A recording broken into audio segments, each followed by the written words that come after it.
Hey everybody, this is Perch. I like comics. Obviously, it's been a big part of my life for years, and I've had a lot of moments in my life. I've had, you've been married, had kids, opened businesses, joined companies, all kinds of things. Lots of life events. Uh, and comics has been one of those things that's always been there in the background. It's been this nice, safe security blanket, if you will. That's not the right word to use, but just it's been this thing that's always been present. And when I talk to people in shops and other places, that's how a lot of other people look at comics too. They look at comics as something that they carry with them as they move forward, that they actually, that they it's not the primary part of their life, but it's the consistent part of their life. And as such, it winds up being something very close to a lot of us. And whether you're creating comics or you're reading comics, that closeness is the same. I think that a lot of people that get into comics, get into the comic business as creators, they get this, I don't want to say chip on their shoulder, but they get this need to feel validated by the work they're doing. They get this pressing feeling like they have to be more than the customers. And I don't say this as a negative. It's not a negative. In fact, it's actually very common in any industry where if you work inside a company, if you work actually for the product directly, you feel like you're closer to it. You feel like you're more important to it. It's why a lot of companies right now outside of comics do this whole customer success thing where they do these trainings and they bring in consultants to basically tell you why customers are important. Now, I mean, most people, it's easy to sit on the sidelines. It's very easy to be a commenter on Twitter or on YouTube or whatever else and go, of course, everybody should know that the customer is important. Of course, all these things are true. It's very easy to think that in your mind. But to live it is a little bit of a different story. And it's like everything else. It's easy to be the armchair quarterback. It's harder to be the quarterback. Um, I think that right now it's the frustration I have with comics or the struggle I have is that it should be easier to just love and enjoy comics and for whatever it gives us.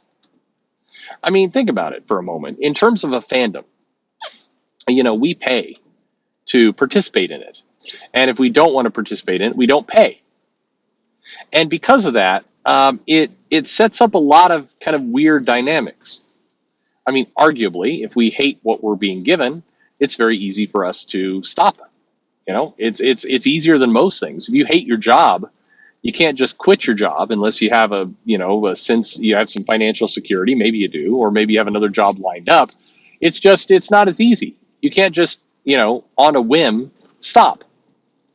With entertainment things, with music, with books, with movies, with comics, you can stop. The power is completely and entirely in your hands, except for that emotional investment, except for that platform that I talked about at the very beginning. That platform, that connection into comics means it's not easy to just stop. It's not like an addiction, like smoking or drinking or anything like that. But we have happy memories off of it. I think, and I've seen a couple studies and a couple people give speeches on it, that emotional connections are ultimately far more addictive than any chemical substance. Emotional connections are ones that, can drive you to do all kinds of things. And that's why so many companies, they work on, pulling on the emotional heartstrings to get you really attached to something. That's kind of their whole strategy. With comics, and this is an area where I think everybody kind of misunderstands what's happening. If you read comics for 20, 30 years, and a lot of comic collectors have, if you start reading comics in the 90s, if you remember Danny Ketch, if you remember X-Men Gold and Blue, the original one, not the one that came out a couple years ago, if you remember kind of the trifold covers. If you remember the amazing moment, like the almost, if you're using a wrestling analogy, the NWO like moment where all the hottest, best artists left their jobs and went to work for their own startup company, building their own stuff. That was if that's you, if you remember those moments having been there, then I got news for you. You've been in comics for 30 years. 30. 3 decades. That's a lot of comics. And any length of time like that is, you're building up emotional connections to these characters and to these properties that are not trivial. And this is one of the big mistakes that the comic publishers make, is that they take that connection for granted. And a big reason why they take that connection for granted is many of them were not reading comics back in the 90s. Many of them missed those moments. They never got Spider-Man #1 by Todd McFarlane bagged, and you had the color version, you had the black version. They never got that. They never had the experience of reading Wildcats #1. They never had the experience of getting a trading card in a bag, of getting a glow-in-the-dark Ghost Rider cover, of witnessing the death of Superman, of wearing the black armband. They never had those moments. So of course to them the emotional connection is not as high. And I watched this battle go on between fans and creators, and it's a battle of people who at the core don't understand each other. The fans who have been reading comics for all this length of time can't understand how creators who could be so cavalier about their comics, how they could go, you know what, we don't need male Wolverine anymore. We can have female Wolverine. Who cares, right? Why not? We could do that. John Kent, gay, sure, no problem. And you could look at those things and say, hey, that's progress. Hey, we're being more inclusive. Hey, we're doing all that. But if you've been following comics for 30 plus years, it feels like somebody who's treating the things that you made strong emotional attachments to very casually. I'm not saying it's right or it's wrong. I'm just saying that's how it feels. And that's why you do get customers who get very angry about this stuff. That's why you get people who get very worked up about this stuff. They get worked up about it because you're talking about a relationship with comics that is probably a longer relationship than their wife or their husband or their children. It's a foundational piece of them. I try and explain this to them. It doesn't happen that often because, frankly, the creators that really struggle with this don't want to talk to me in the first place. But if you're a creator working on these properties, you are truly lucky. Not lucky by pay, you're being paid like garbage, but you're lucky in the sense that you're working on something that is an emotional core to tons of people. And by the way, they will rarely describe it as an emotional core because they're too proud of what they've done. Because if you say I'm emotionally attached to something, it makes you sound like a pussy, which on the internet, you can't sound like a pussy. What are you doing? But it is something that is very near and dear to a lot of people's hearts. And they rarely describe it. They rarely open up to you that way and explain it there. I realize my words are falling on a lot of deaf ears. The people who are listening to this right now, the audience for this show, they already get it. Whether you're a creator or a customer, you understand all this. You understand kind of this odd dynamic, this weird situation that's cropped up. But I really wish others would. It is, and it would help everyone. Frankly, I think a lot of creators that frankly are being underpaid. I said frankly there too much. The people who are working on comics, I think they're being paid too little. I've made this point. Some of you have made fun of me for saying it. They're being dramatically underpaid for the work that they do. I think they should be paid more. But I think along with that pay comes a recognition that, your time is valuable. This is going to come as a weird concept, and maybe I'm only speaking to like 5 people right now of all the people who listen to this.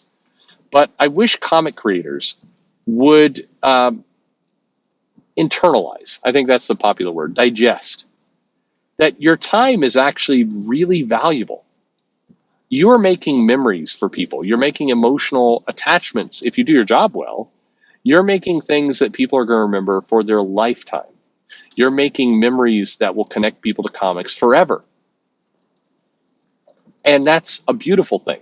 It's a powerful thing. It should be something that you're paid very well for. But frankly, like a lot of things that are people that provide really strong, powerful services, like people who are educators, teachers, and other things, you're not paid what you're worth. And as a result, in many cases, I think you start treating it all very casually. Because, I mean, hey, if you're not being paid a salary that indicates, building a product that people are going to remember for their lifetime, then why would you bother? Why? I mean, you're naturally going to start to care about it a little bit less. And that's sad to me, but it's also human nature. It's normal. Um, Comics, there's so many theories out there. I mean, I see all kinds of reasons that people give for why comics are good now or bad now, or the best they've ever been or the worst they've ever been, and all the rest. And those are all fine theories, no matter where they go. But comics, when done right, they connect with you in a powerful emotional way. They're things that you remember. Memories are powerful. There's some comedian at one point that said, one of these days I'm going to just be walking down the street and I'm going to see this little kid. The little kid's eating an ice cream cone. I'm just going to walk up there and I'm going to grab that ice cream cone. I'm going to slam it in the kid's face. And then I'm going to turn to the parent and I'm going to go, you should thank me. I just gave this kid a memory that they'll have for their lifetime. And it's meant to be funny. I don't know if it's completely funny, but it's meant to be funny. But there's an element of truth to that. And the element of truth is memories are powerful. And comics is more than movies in some cases, because there's an interactive element to it. You have to pick the comic up, you have to read it, you have to do a little bit of work in order to get that experience. And because of that, it triggers different things chemically in your brain. And as a result, because you're doing that, it lasts longer. It is more meaningful for you. There's science and proof behind this. Because you're doing that, you have an epic responsibility. You're creating something that has the power to sit in someone's head until they die. That's a huge, it's not a burden, it's a huge responsibility, it's a huge gift. And so when I see comics, when I see things treated casually, when I see these stories and these things that are treated like, what do they really matter? Hey, I'm writing this for now, but I mean, I don't know. I just vomited up this script. Who cares? It makes me sad. It's somebody who's wasting the opportunity that's in front of them. By the same token, I've met many creators, writers, artists. Sometimes they don't bring their best work. Sometimes things don't go off as they plan. But the reason they're doing all this is because they know this responsibility. They know this opportunity that they're creating amazing, powerful works of art that will survive. That's the romance of comics. I understand, by the way, that people may want to make fun of this. They want to make troll. I mean, no, you're not supposed to talk about romance and emotions and all that kind of stuff, you big pussy. I get it. But if you're honest with yourself, this is what comics means to most of us, to many of you. And as readers, we need to acknowledge that. As customers and as creators, if we all do a better job of realizing this thing that we all are carrying together, we'll get a better result. I love comics. I suspect if you're listening to this channel and you didn't just stumble on this video and you haven't listened to any others, if you listen to more than 20 of my videos, let's say, I don't know, that 20 of my videos equals like what, 3 days? I don't know. You probably feel the same. This probably is not surprising to you, both from my perspective, unless you're one of those people that hate watches my videos. There's a couple of you out there that do that. I don't get it, by the way. I think you're wasting your time, but by all means. I know what YouTube's about to get rid of the downvote stat in videos, or they say they're going to do that. You know what? I'm of two minds about this. On one hand, I hate the lack of transparency.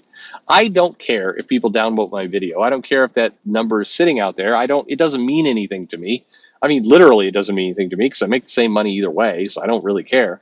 But I like things to be open. I like things to be transparent. I like to just be out there. I don't like things hidden and secret.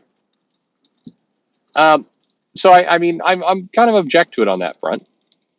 But on the other hand, I will say it's probably healthier for people. I'm not joking in that I've seen the comments on Kiwi Farms, and I've seen people. Some people have just mailed me, and they're like, "I subscribe to your channel so I can come in and downvote every video.